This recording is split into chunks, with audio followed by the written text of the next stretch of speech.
pessoal, tudo bem com vocês? Eu espero que sim, pois pela graça de Cristo Jesus nós estamos vivos. Vivos para adorá-lo, bendizê-lo e ler e praticar a sua palavra. A nossa leitura de hoje será no livro de Neemias, capítulos 1, 2 e 3. Vamos iniciar então Neemias capítulo 1. Palavras de Neemias, filho de Acalias, no mês de Quisleu, isto é, entre novembro e dezembro, no 20º ano do reinado de Artaxerxes. Quando me encontrava na capital do Império Persa, Susã, Anani, um de meus irmãos, veio de Judá com mais alguns homens. Indaguei-lhes pelos judeus que haviam voltado, os que sobreviveram ao cativeiro e a respeito de Jerusalém. Eles me informaram aqueles que sobreviveram ao cativeiro e estão vivendo lá na província, passam por grande tribulação, privação e humilhação. Os muros de Jerusalém foram derrubados e as portas da cidade queimadas. Tendo ouvido este relato, assentei-me e chorei amargamente. Lamentei por alguns dias e coloquei-me em jejum e oração diante do Deus dos céus. E desabafei: ó Yahvé, Deus dos céus, Deus grande e terrível, que cumpres a tua palavra, a tua aliança, e usas de misericórdia para com aqueles que te amam e obedecem aos teus mandamentos. Que os teus ouvidos estejam atentos e os teus olhos contemplem as palavras desta oração que o teu servo está apresentando diante de ti, dia e noite, em favor de teus servos, o povo de Israel. Sim, confesso os pecados que nós, os israelitas em geral, temos cometido contra a tua pessoa. De fato, eu e meu povo temos errado sobremaneira, temos agido de forma perversa, corrupta e vergonhosa contra ti, e não temos obedecido aos teus mandamentos, nem respeitado os teus decretos e as leis que ordenaste a teu servo Moisés. Contudo, lembra-te, por favor, do que prometeste a teu servo Moisés. Se fordes infiéis, eu vos espalharei entre as demais nações da terra. Mas se voltardes para mim e obedecerdes aos meus mandamentos e os praticardes com amor, ainda que os vossos exilados estejam dispersos pelos lugares mais longínquos debaixo do céu, de lá os reunirei e os congregarei no lugar que escolhi para fazer habitar o meu nome. Ora, estes precisamente são os teus servos e o teu povo amado, que resgataste com o teu grande poder e com o teu braço forte.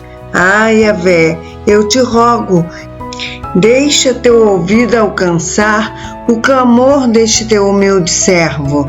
Atende a oração dos teus servos, cujo prazer está em amar com respeito o teu nome. Faz com que teu servo encontre compaixão nos olhos do homem a quem levarei meu pleito. Nessa época, eu era copeiro e degustador de confiança do rei. Neemias capítulo 2. No mês de Nissan, Abibe, isto é, entre março e abril do 20º ano do rei Artaxerxes, na hora de servir-lhe o vinho, levei-o ao rei. Nunca antes eu havia me apresentado com um semblante triste na presença dele. Por esse motivo me indagou: por que o teu rosto está entristecido se não estás enfermo? Isso só pode ser tristeza da alma. Então, neste momento, tive muito medo e justifiquei ao rei que o rei viva para sempre. Como meu rosto não estaria triste se a cidade em que está o sepulcro dos meus pais está completamente destruída e as suas portas consumidas pelo fogo? Então o rei me perguntou: o que estás desejando me pedir? E neste instante fiz uma rápida oração ao Deus dos céus e respondi: se for do teu agrado e se o teu servo puder contar com a tua bondade, rogo-te que me permitas ir ajudar a cidade do sepulcro de meus pais para que eu a reconstrua. Então o rei, tendo a rainha sentada ao seu lado, me perguntou: quanto tempo levará esta tua viagem? E quando regressarás? Depois de informá-lo sobre a duração da missão, ele concordou em libertar-me. Diante da anuência do rei, eu lhe solicitei: se for do teu agrado, eu poderia levar cartas do rei aos governadores da Transeufratênia, a província do Eufrates Oeste, a fim de que me deixem passar até chegar a Judá, e também uma carta para Asaf, guarda da floresta do rei, para que ele me forneça madeira para construir as vigas das portas da fortaleza que fica junto à casa, e para os muros da cidade, assim como para levantar a residência que irei ocupar. Visto que a generosa mão de Deus estava me abençoando neste sentido, o rei atendeu todos os meus pedidos. Sendo assim, parti em direção aos governadores do Eufrates Oeste e lhes entreguei as cartas do rei. Acompanhou-me uma escolta de oficiais do exército e de cavaleiros que o rei enviou comigo. Sanbalate, o horonita, e Tobias, o oficial amonita, não esconderam seu profundo desagrado, assim que notaram que havia alguém interessado no bem dos israelitas. Cheguei a Jerusalém e, depois de 3 dias de permanência na cidade, levantei-me durante a noite e saí com alguns dos meus amigos. Todavia não compartilhei com ninguém o que o meu Deus havia entusiasmado meu coração para que eu fizesse por Jerusalém. Não levei animal algum, a não ser aquele em que eu montava.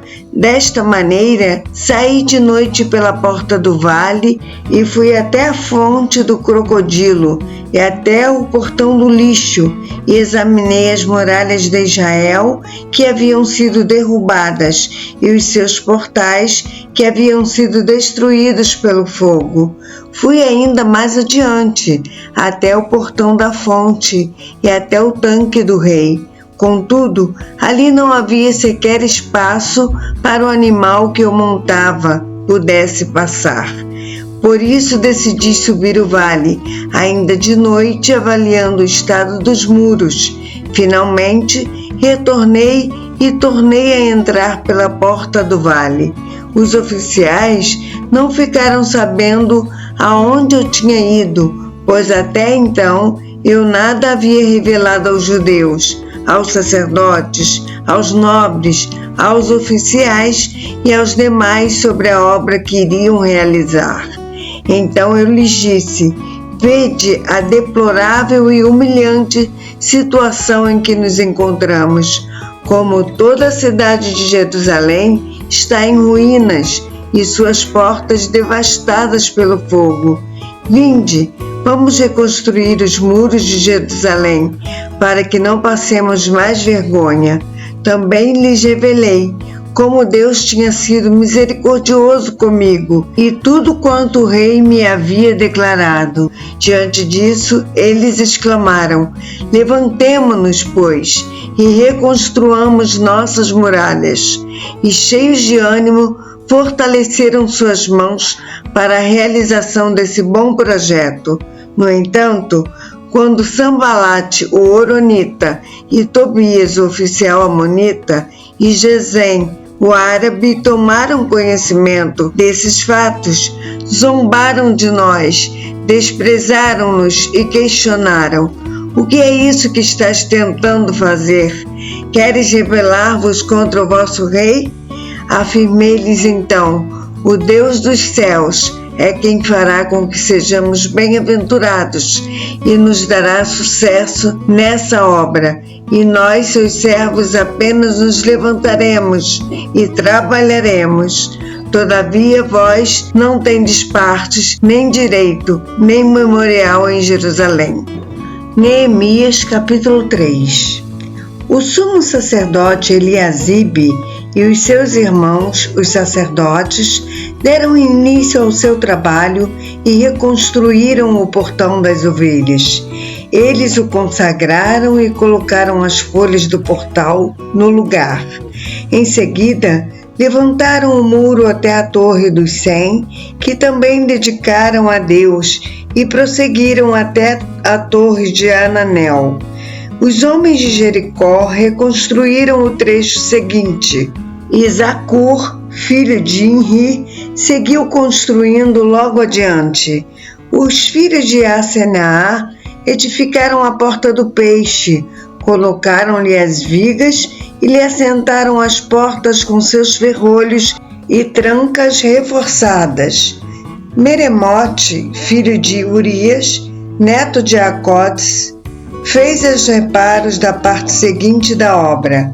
Ao seu lado, Mesulão, filho de Berequias, neto de Mesezabel, fez os próximos reparos, e ao seu lado Zadok, filho de Baaná, seguiu a obra e também fez seus reparos. Os tecoitas reconstruíram a parte seguinte, mas os seus nobres não se dispuseram a participar dos trabalhos e a se submeter à orientação do seu governador. Joiada, filho de Paseia, e Mesulão, filho de Besodeias, reforçaram o antigo portão da cidade, conhecido como Porta Velha. Colocaram-lhe as vigas e as folhas do portal no lugar, com seus ferrolhos e trancas. Junto deles trabalharam Melatias, Gibeonita e Jadom Meronotita, homens de Gibeão e de Mispa, que pertenciam ao domínio do governador da província do Eufrates Oeste. Uziel, filho de Araías, um dos ourives, reconstruiu o próximo pedaço, e Ananias, um dos perfumistas, reconstruiu o trecho logo adiante. E assim fortificaram toda a cidade de Jerusalém até a grande muralha.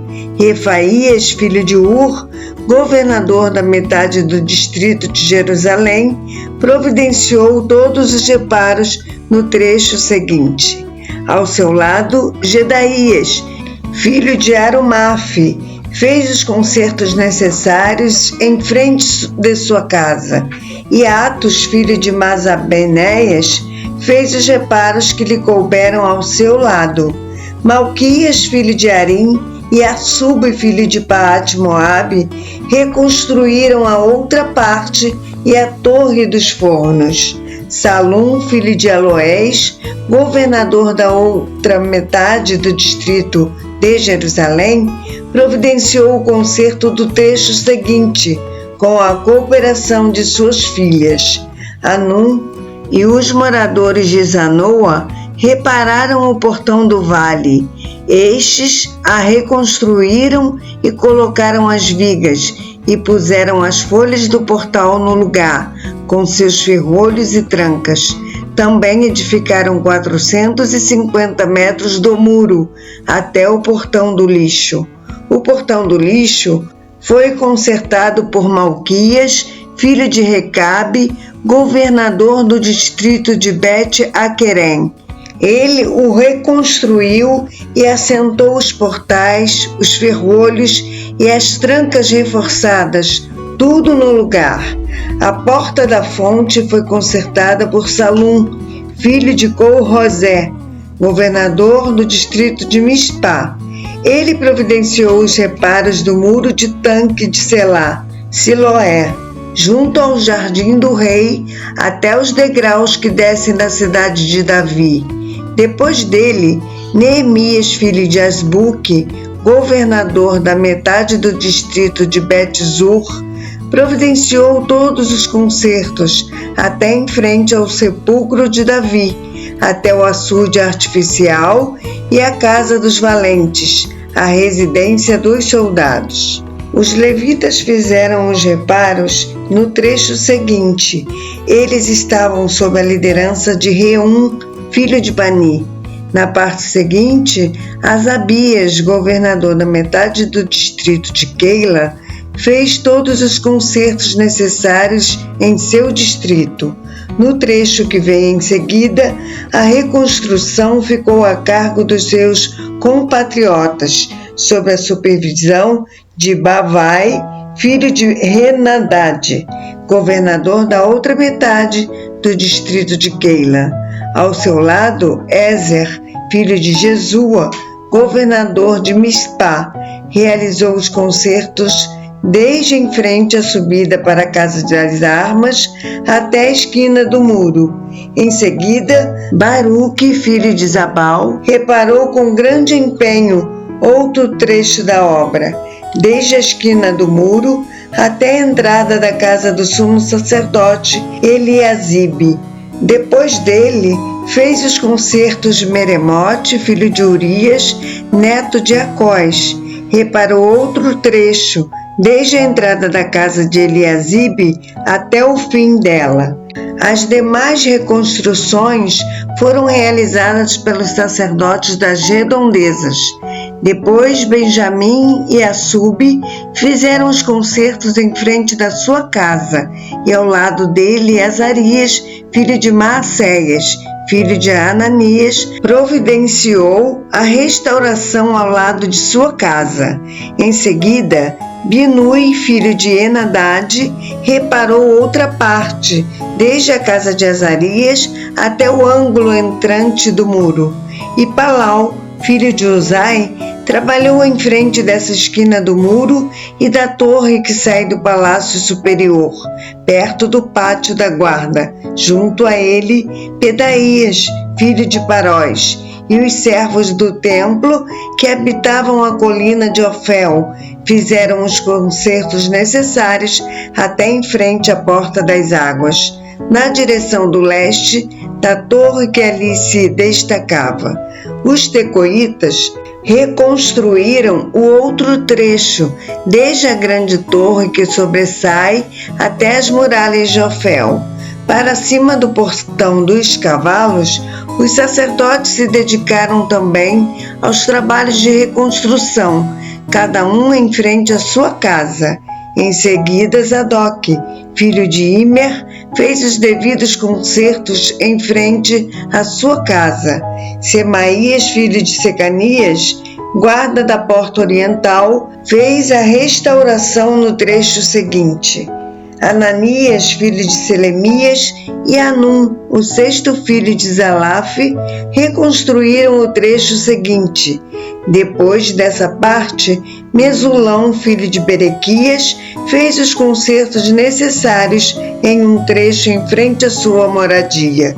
Depois dele, Malquias, um ourives, realizou todos os reparos do muro, até a casa dos servos do templo e dos comerciantes, em frente da porta das revistas e inspeções, até o posto de vigia da esquina. E entre a sala de cima da esquina e o portão das ovelhas, os ourives e os mercadores realizaram as restaurações necessárias. A nossa leitura de amanhã será no livro de Neemias, capítulos 4, 5 e 6. Eu aguardo você para essa leitura, se assim o Senhor nos permitir. Que Deus te abençoe. Um abraço.